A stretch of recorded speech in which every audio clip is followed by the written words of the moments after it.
Dark nights, unknown voices, and that creeping feeling that you're being watched.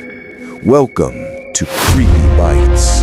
This is where we share the stories that people are often too afraid to tell. True events that exist beyond the boundaries of science and logic. Tonight's stories come from people whose ordinary lives were shattered by one terrifying night.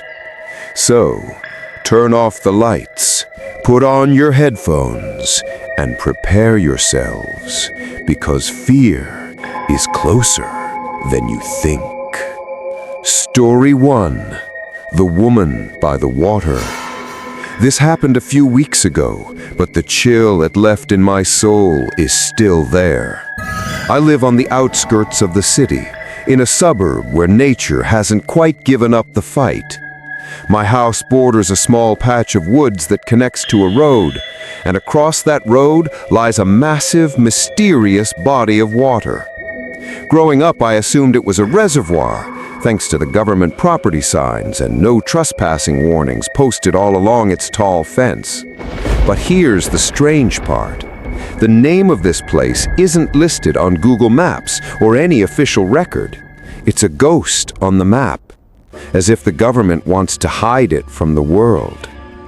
I'm on my school's cross-country team, so that wooded area became my go-to route, a perfect 2-mile loop. The day it all began, I was on my run back through the woods when I heard a rustling behind me. I dismissed it as an animal. I wish I hadn't. That night, a torrential thunderstorm erupted out of nowhere. I was lying in bed listening to the rain with my window open. That's when I heard a sound that was definitely not part of the storm. It started soft, like someone sobbing. As I listened, the sound grew clearer, closer. It was coming from right beneath my bedroom window, and it was human. Before I could process it, a woman's trembling voice cut through the raindrops. It said, clear as day, "Can you help me? I'm so cold." My blood ran cold, but before fear could paralyze me, instinct took over. I shot out of bed, ran to the front door, and sprinted around the side of the house. The rain soaked me in seconds. As I rounded the corner, there she was. Huddled under the small overhang of my window was a woman in a thin white nightgown. Her long dark hair was plastered to her face. Seeing her pitiful state, my fear turned to concern. I cautiously approached and asked, "Are you okay?" The moment she heard my voice, she looked up. Her hair fell away from her face, revealing wide, dark, empty eyes that seemed to glow in the dark. And then she lunged at me like an animal. Her speed was unnatural, unhuman. I braced for impact, but she suddenly veered off, sprinting barefoot into the pitch-black woods, moving with an impossible swiftness. I stood there, trembling. I went back inside and woke my dad. We locked everything, deciding to wait until morning. A week passed. I was on my run again, and as I passed the reservoir, I glanced through the fence. My heart stopped. Down by the water's edge, sitting with her feet in the water, was the same woman. How did she get in there? The fence is 10 feet high and topped with barbed wire. Maybe my gasp was audible because she snapped her head around and looked directly at me. This time, her face was clear. It was pale, gaunt, and her eyes were far too large for her face. And then she smiled, a smile that stretched too wide, showing every single tooth like a predator. She got up and ran towards the fence, pressing her unnerving face against the chain links, just staring at me. I yelled, "I'm calling the police!" Her smile vanished. A low, guttural growl escaped her throat, and she turned and entered the water. She didn't dive. She sank, as if the water just swallowed her whole. There wasn't a single splash. The police came, but they found nothing. I haven't seen her since. But now, every night, I hear sounds outside my window. The sound of wet footsteps on the grass, the sound of nail clips scratching against the siding. And sometimes, carried on the wind, I hear a faint whisper, "I'm so cold." My cousin thinks the government is hiding something in that water. I used to think he was crazy, but now I wonder, maybe it's not something they're trying to keep in. Maybe it's something they're trying to keep out. Story 2. The Concrete Boneyard. I'm a middle-aged man in a failing marriage. That night, after another stupid fight, I stormed out. I own a piece of property in the middle of nowhere, a desolate concrete structure that used to be a shooting range. I figured I'd spend the night there. By the time I arrived, a storm was brewing. The rain hammered on the metal roof, sounding like a constant shower of gravel. I went up to the second-floor office where I kept a cot. For the first time in weeks, I felt a strange sense of peace, but it didn't last. Just as I was drifting off, the sound of shattering glass from downstairs ripped through the noise of the storm. My heart pounded. I grabbed the hunting rifle I keep hidden there and crept down the stairs. The ground was pitch black. I went room by room. In the back, I found it. A hole punched through a boarded-up window, glass scattered inside. But the hole was too small for anyone to fit through. I figured it was just vandals. I taped some cardboard over the hole and went back upstairs, keeping the rifle by my side. An hour later, I heard it. Footsteps, right below me. Slow, deliberate, trying to use the storm to mask their sound. This time, I didn't go down. I just waited at the top of the stairs, my knuckles white on the rifle. The footsteps stopped. I searched the building again. Nothing. All the doors were still locked from the inside. I started to think I was going crazy. I went back upstairs, trying to rationalize it all. But then I heard a new sound, the unmistakable grating sound of something heavy being dragged across the concrete floor below. This was not the storm. This time I was angry.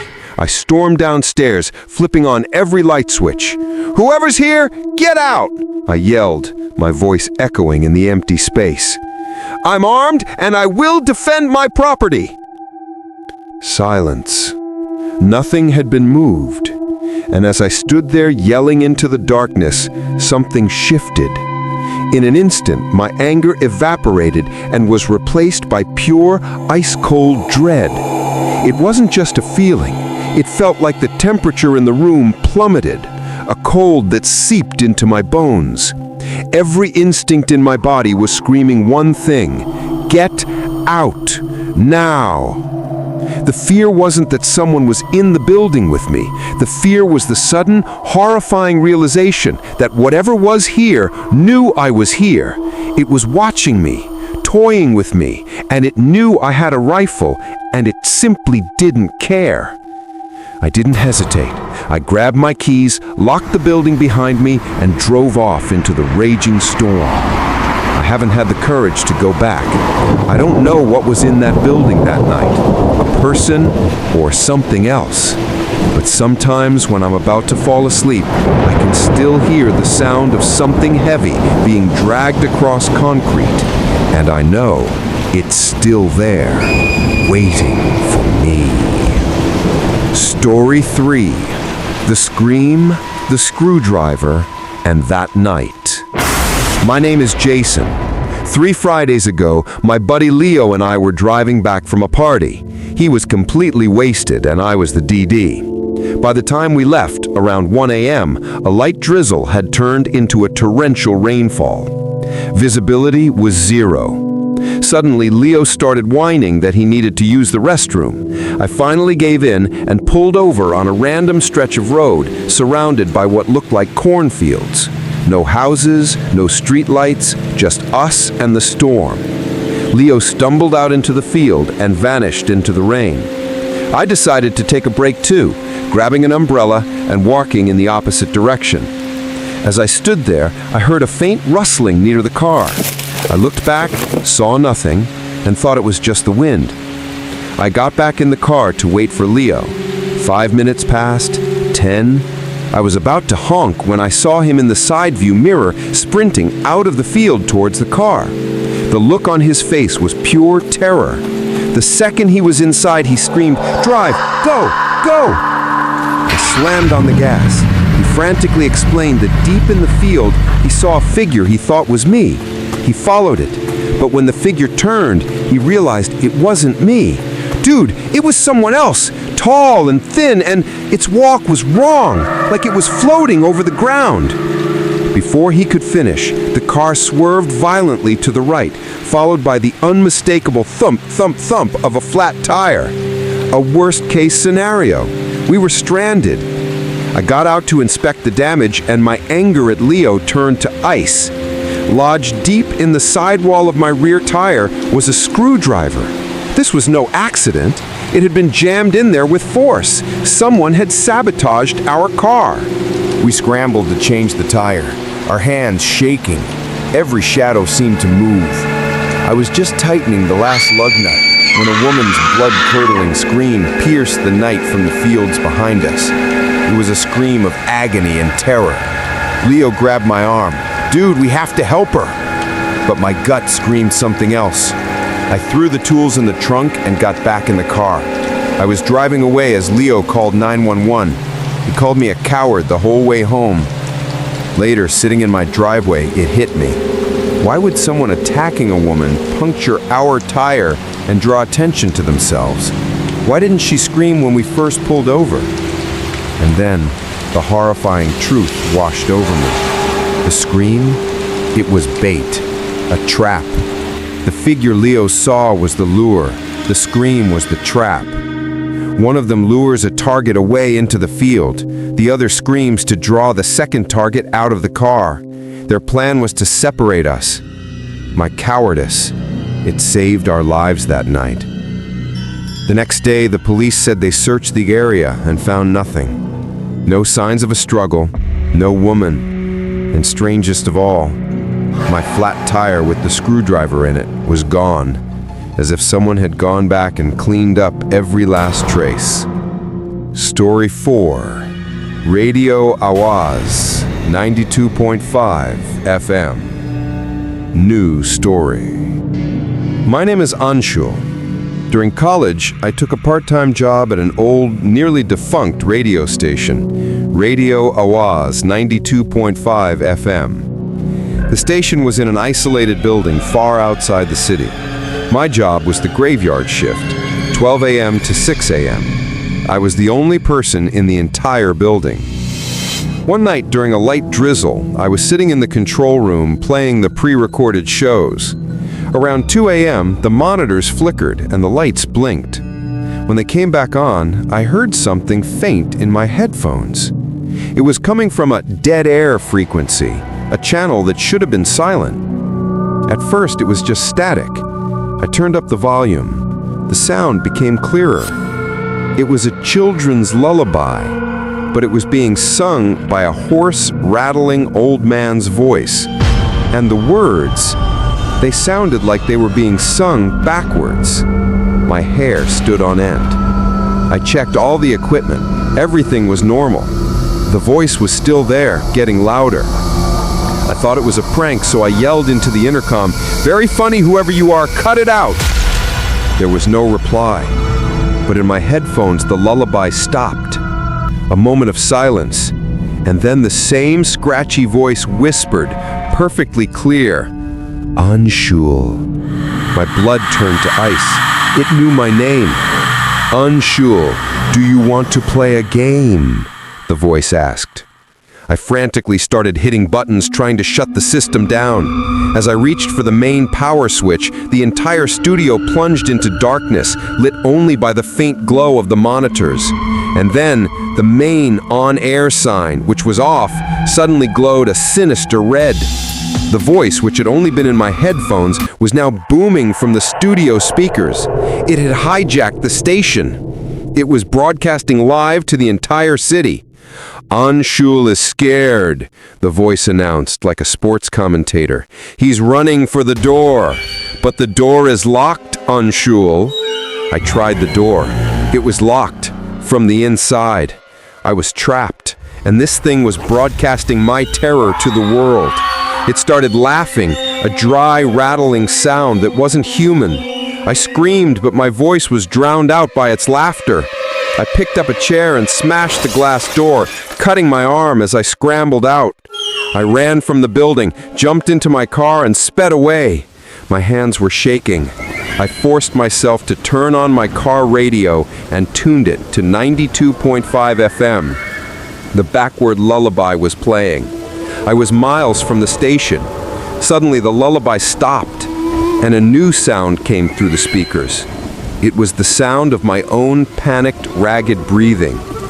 And behind it, the sound of my car's engine. Whatever that thing was, it was broadcasting my escape, live. Then the radio went silent, and a whisper came through the speakers, so close it sounded like it was coming from the back seat. "Where are you going, Anshul? The game has just begun."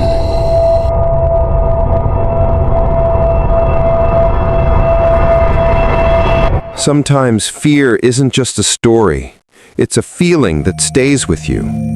The woman's unnatural smile, the oppressive silence of the concrete building, the trap hidden in the darkness of the road, or the voice that travels on the airwaves, they all remind us of one thing. We are not alone in this world, and some things have no explanation. Which of these stories terrified you the most? Let us know in the comments below. And if you have a story of your own, share it with us. Thank you for joining us in the dark on Creepy Bites. If you enjoyed this journey into fear, don't forget to like, share, and subscribe. We'll be back soon with more true, terrifying tales. Until then, keep an eye on the shadows. You never know when you might become the next story. Good night, and sleep tight.